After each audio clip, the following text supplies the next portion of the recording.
Hey everyone, welcome back to my YouTube channel. In today's video, we are going to be talking about 10 things you could do now when your Etsy sales are slow or maybe they have completely stopped. So if you want to learn how to be more productive, make sure that you watch all the way to the end.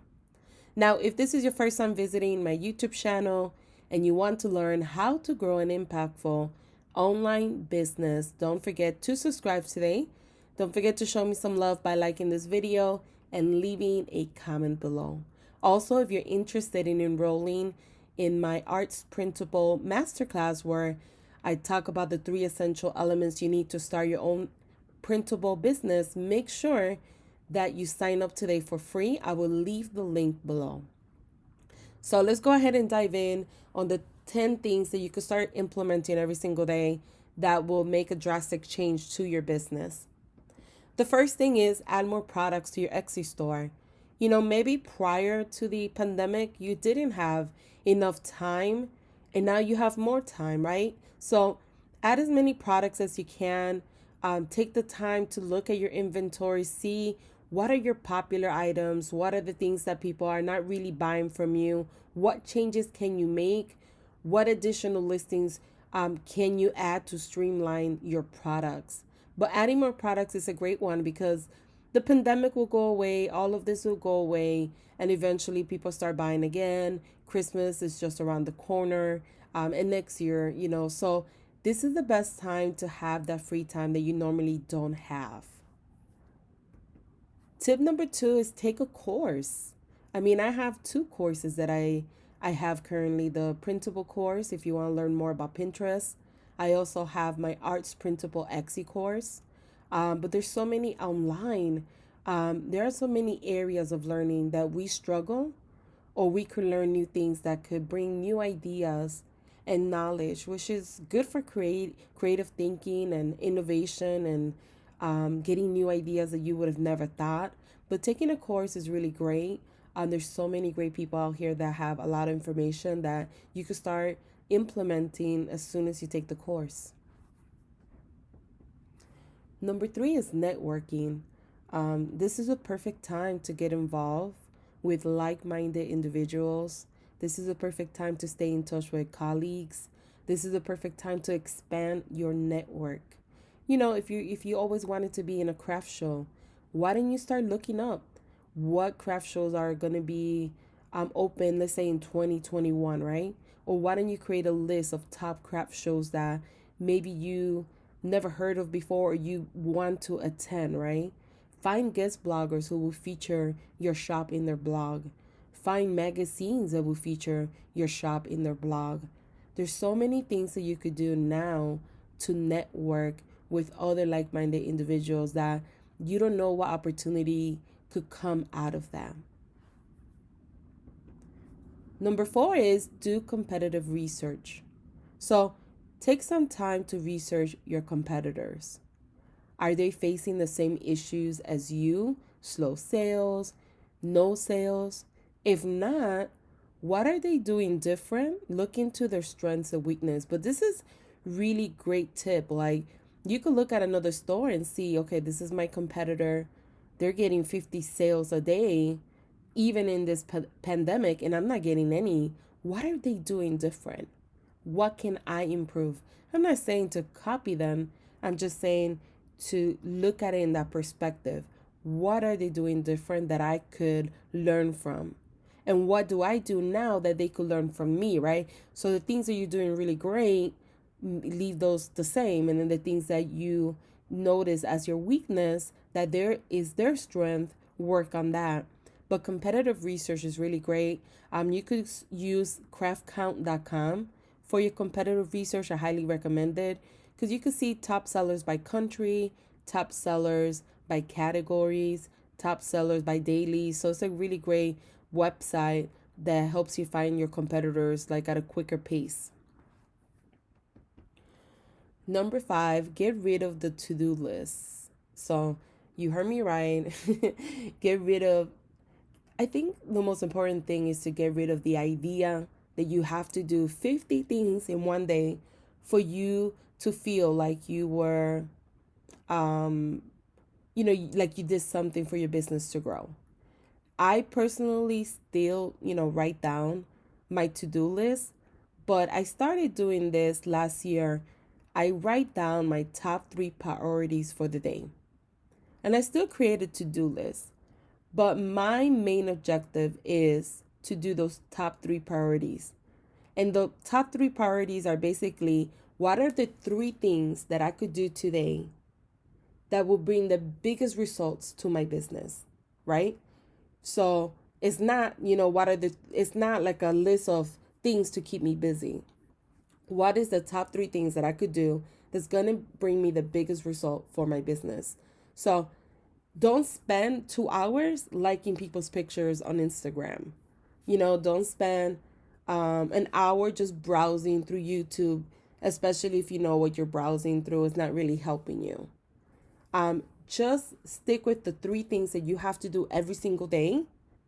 And then after that, anything else you do on that to-do list is a plus.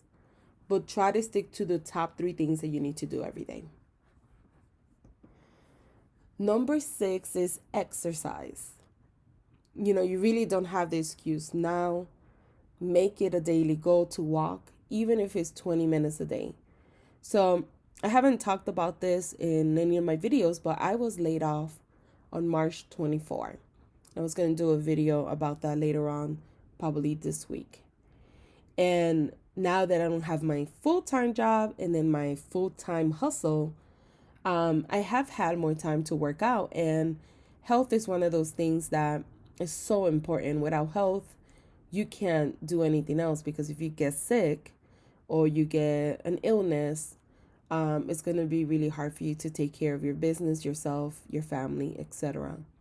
So I have taken it upon myself to take a walk with my son, have a jogging stroller, and walk and jog, just around my neighborhood, a quick 20-30 minutes.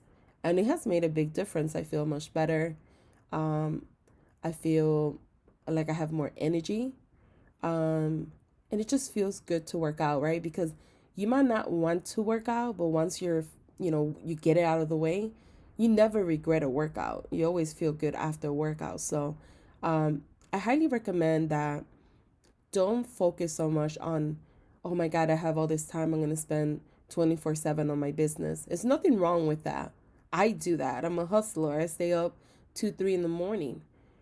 But make sure that you take time for yourself. Make sure you take time to be healthy. Make sure you take time to develop good habits, drink more water, exercise, and take care of yourself and your family. And then everything else you'll have the energy to do all the things, because now you're making more time for yourself. Number 7 is start a Facebook group. I personally recommend that you start your very own Facebook group for your Etsy business. Facebook group is a great way to grow your brand, grow your email list, get perspective of customers. Like whenever you create a new product, you could post it in and get real time opinions about it, whether they like it or not like it. And it's a really great way to get yourself out there and get your business reputation going. One of the biggest mistakes many Etsy sellers make, including myself in the beginning, is relying on Etsy traffic only. If you rely just on the Etsy traffic only, you will always be competing with thousands of new stores every time, every day that they open. You will be competing with the algorithm all the time. It would be really hard for you to scale your business to the next level. If you pay close attention to all the stores that make 6 figures a year or more, if you really pay close attention, if you did some competitive research on these companies, you'll start noticing that they have a Facebook group. You'll start noticing that they have an Instagram account, they have a Pinterest account, they have their own email list, they have an automation of email lists, they have their Facebook fan page, they have LinkedIn set up, they have Reddit set up, they have all these different platforms that they use to cross promote their Etsy store. It's really, really important that you start doing that for your business. Facebook group is a great way to start, and then eventually from there, doing cross promoting your store in different platforms as well. Now, starting an email list, this is another big one, or growing one if you already have one, or if you start and you stop. An email list is really important because you will get people that already showed interest in your products and services, and you could remarket to those people. So anytime that they join your email list, you could remarket them back with regular emails, or you could remarket them back with actual Facebook ads and Instagram ads. So starting an email list or growing the one that you currently have is really important just for your business in general. And now that you have the slow time, this is the best time to sit down, look at your email list, see what changes you have to do.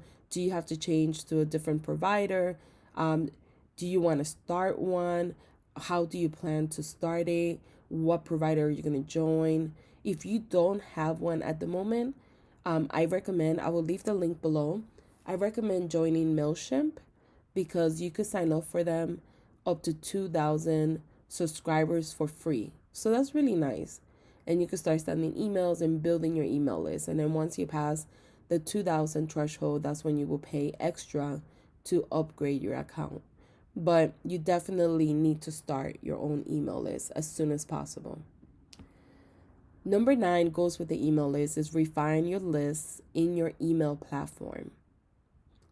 So what I mean by that is going through your contacts or going through your subscriber list and adding relevant tags. Tagging your contacts are so important when you have an email list. The reason why is because it's going to help you segment future content to make those targeted messages as possible. So if you have someone to join an email list that you created that says top 10 wedding dresses and they join that list, then you would target those people and say, okay, these contacts are from my top wedding dresses. And you could even use that as a tag. But then if you have another group of people they join, but they join based on the top 10 trending invites, then you could target those people and say, okay, these are my invites. And whenever let's say you have a new listing for a wedding invite, instead of sending it to everyone in your email list, you could just send it to the people that show the most interest to it. And whenever you have a subject or products about wedding dresses, then you will send it to the other individual lists. But that's why it's so important, because you want to target your message as possible. If you do so, that's when you get repeat customers. That's when you get your brand grows. That's when they share your products. That's when they click, right, and see your product. You don't want to share the same message across every single email you ever collected, because then some of those individuals might not be interested in a wedding dress, even though they might be interested in an invite. Keep that in mind. It's really important.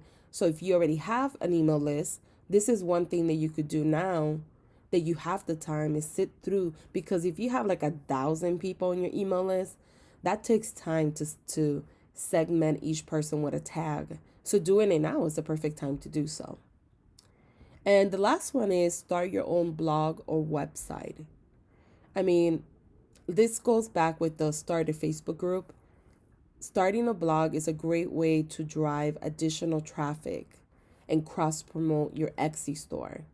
Because when you create a blog, you're adding articles in there, you're adding rich pin keywords that you want to rank for, and that brings more traffic to your blog. And from there, you could take that traffic and drive them to your email list. You could take them and drive them to your Facebook group. You could take that traffic and drive them to your Etsy shop.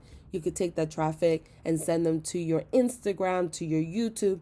So you could cross promote that traffic that your blog is getting to different areas of your business.